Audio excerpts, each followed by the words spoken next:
जवाहर नवोदय विद्यालय selection test जो 2024 है, मतलब 2023 का ही है, बट जो सेशन है 24 और 25 2024 और 25 के लिए एडमिशन के लिए,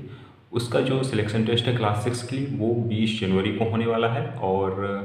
इससे ही रिलेटेड एक अलग क्लास के लिए सिलेक्शन टेस्ट होता है, क्लास जो 9th है, जिसको बोलते हैं जेनवीएसटी क्लास,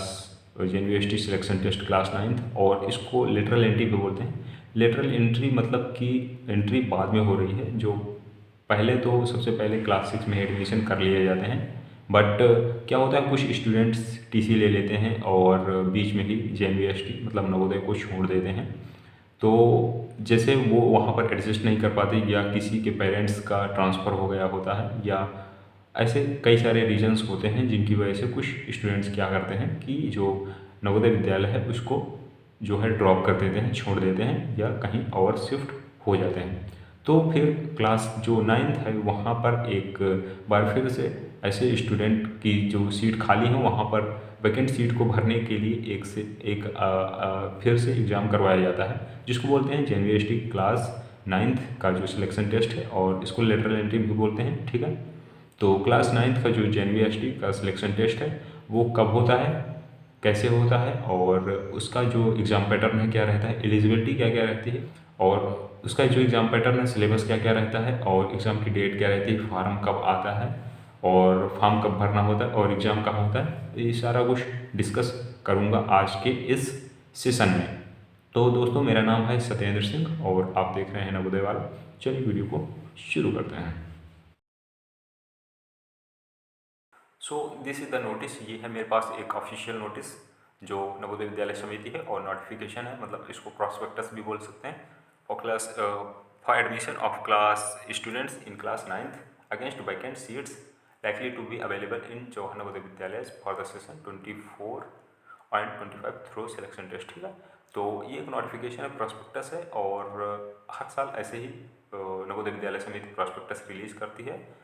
जो वैकेंट सीट हैं रिस्पेक्टिव जेनवीज में, जैसे सपोज आप जिस डिस्ट्रिक्ट में रह रहे हैं वहाँ पर, और उसके अदर भी जो डिस्ट्रिक्ट हैं वहाँ पर आप अप्लाई करने के एलिजिबल हैं, यहाँ पर इसमें दे रखा है।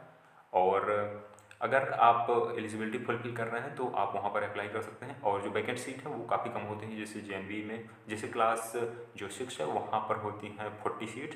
किन्हीं किन्हीं जेएनवीज में, और जो अदर जेएनवीज हैं वहाँ पर कुछ में 80 सीट्स होती हैं, मतलब 40, कुछ नवोदय विद्यालय में कुछ में 80 सीट होती हैं। तो ये रहा पूरा जो नोटिस है, और इनमें जो चीज़ें हैं वो मैं थोड़ा सा डिस्कस कर देता हूँ आपको, कि जो स्टेट हैं टोटल अपने, नहीं टोटल जो जेएनवीज हैं तो 650 जेएनवी हैं। हर एक डिस्ट्रिक्ट में लगभग एक जेएनवी होता ही होता है। इस तरह से जितने भी डिस्ट्रिक्ट होंगे, जैसे यहाँ पर उत्तर प्रदेश में 75+ सिलेक्शन टेस्ट एलिजिबिलिटी, तो सबसे पहले डिस्कस करेंगे कि एलिजिबिलिटी क्या है। तो यहाँ पर ऐसे कैंडिडेट जो क्लास 8th में पढ़ाई कर रहे हैं, ठीक है, वही इस फॉर्म को अप्लाई करने के एलिजिबल हैं। अगर आप क्लास 8 में, कक्षा 8वीं में पढ़ाई कर रहे हैं तो आप इस फॉर्म को भर सकते हैं, और फिर इसके बाद आप एंट्रेंस एग्ज़ाम देंगे। ठीक है, तो ये क्लास 2024-25 जो सेशन है मतलब अप्रैल से चालू होगा, तो इसके लिए है, और ये एक पुराना नोटिस है, यहाँ पर मैं बता देता हूँ। फिर भी अगर आप देखने के इच्छुक हैं तो आप आगे बढ़ सकते हैं। इसके बाद जो यहाँ पर एज लिमिट आती है, मतलब जो एज का क्राइटेरिया है डेट ऑफ बर्थ का, वो ये है कि यहाँ पर जो एज ली जाएगी वहाँ पर 1 मई से 1 मई 2009 से 31 जुलाई 2013 तक के कैंडिडेट, इन जो डेट के बीच के कैंडिडेट हैं अपने डेट ऑफ बर्थ चेक कर लेंगे आप। तो अगर आप इन 2 डेट्स के बीच आ रहे हैं तब आप अप्लाई कर पाएंगे, अदरवाइज भले ही आप क्लास 8th में पढ़ रहे हैं आप अप्लाई नहीं कर पाएंगे। एंड यहाँ पर एक चीज़ और डिस्कस करना चाहूँगा कि ये जो एज है वो सभी कैंडिडेट्स के लिए है, मतलब आप जनरल हो, OBC, SC, ST, doesn't matter. ठीक है, ये एक फाइनल एज है। तो यहाँ पर स्टूडेंट, यहाँ पर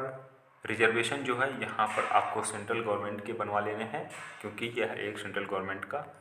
एग्ज़ाम है। ठीक है, इसके बाद है रूरल एंड अर्बन कैंडिडेट, तो यहाँ पर आपको थोड़ा सा वो बेनिफिट मिलता है। अगर आप रूरल कैंडिडेट हैं, ग्रामीण क्षेत्र में अगर आप पढ़ाई कर रहे हैं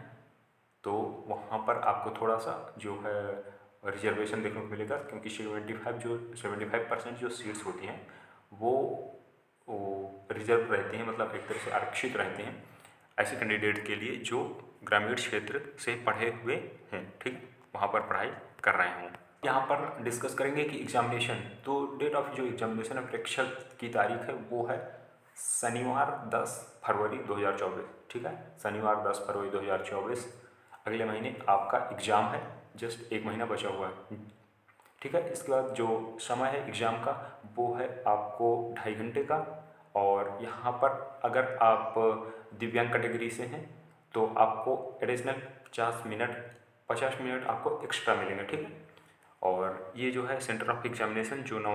जवाहर नवोदय विद्यालय ही होगा आपके डिस्ट्रिक्ट का, जिस भी डिस्ट्रिक्ट में आप पढ़ रहे होंगे,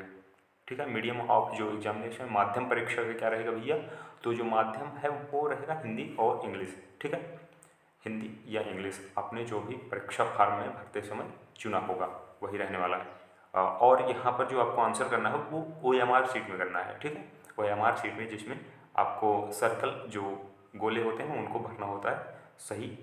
प्रश्न के 4 विकल्पों में से एक सही गोला आपको भरना होता है, उसको बोलते हैं OMR शीट में वो करना, आंसर करना, ठीक है। अब यहाँ पर जो आपकी परीक्षा है 100 नंबर की होगी, 100 अंकों की होगी, और यहाँ पर जो विषय हैं वो कौन कौन से पूछे जाएंगे, तो यहाँ पर आपके सबसे ज़्यादा जो पूछे जाने वाले हैं मैथमेटिक्स और साइंस, 2 विषय हैं, और 2 विषय और हैं, 2 लैंग्वेज, हिंदी और इंग्लिश। तो यहाँ पर इंग्लिश आपकी पूछी जाएगी, इंग्लिश के 15 प्रश्न होंगे, 15 सवाल होंगे, और यहाँ 15 नंबर के होंगे, ठीक है, 15 मार्क्स के होंगे। इसके बाद है हिंदी, तो हिंदी के भी 15 अंकों के होंगे और 15 प्रश्न होंगे। इसके बाद है मैथमेटिक्स, तो 35 प्रश्न होंगे मैथमेटिक्स के, और मैथमेटिक्स का जो लेवल है, जो कौन कौन से चैप्टर पूछे जाएंगे उसको मैं अभी बाद में डिस्कस करूँगा। फिर है साइंस, तो साइंस भी आपकी 35 प्रश्न होंगे इसमें, और 35 अंकों की टोटल साइंस होगी, ठीक है। तो इस प्रकार पूरे जो प्रश्न बन जाते हैं 100 कुल मिला करके, और जो मार्क्स हैं टोटल वो आपके बन जाते हैं कितने, 100, क्योंकि हर एक प्रश्न 1 नंबर का है, ठीक है। तो इस तरह से ये पूरा एग्जाम का पैटर्न है, परीक्षा का पैटर्न रहा, ठीक। यहाँ पर अब बता देता हूँ थोड़ा सा कि आपकी मेरिट कैसे बनेगी। तो मेरिट आपकी बनेगी कि आपने मैथमेटिक्स में कितने नंबर पाए, प्लस साइंस में कितने नंबर पाए, प्लस जो आपकी जो 2 लैंग्वेज हैं हिंदी और इंग्लिश, तो उनमें से जिनमें भी आपने हाईएस्ट स्कोर करा होगा उसके बेसिस पर, मतलब 3 जो सब्जेक्ट हैं मैथमेटिक्स, साइंस, और सपोज कि आपकी इंग्लिश बहुत अच्छी है तो आपने इंग्लिश में 15 में से 15 पूरे कर दिए, सही कर दिए, तो आप, और हिंदी के 10 ही कर पाए। तो इस प्रकार जो